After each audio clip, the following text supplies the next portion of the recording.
Welcome to LXGUIDE. How do you know it is time to change your ignition coil even though none of them have failed and your engine's not misfiring? So here are some clues. It is time to change it ahead of time. If your vehicle have over 100,000 miles and you're still using the same ignition coil, it is time to replace it because there's a good chance your ignition coil can fail at any given moment. Next, you want to conduct a visual inspection.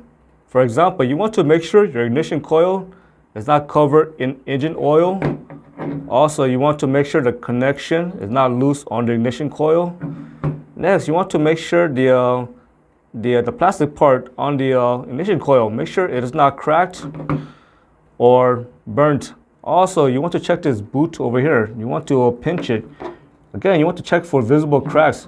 If there's cracks on the rubber part, this is going to allow power to escape from the ignition coil, and that is going to cause an arc between the ignition coil and the spark plug tube seal. So again, if this part is cracked over here, go ahead and replace the ignition coil even though it has not failed yet or your engine is not misfiring yet. And lastly, check the inside of the ignition coil. As you can see, that part is springy over there.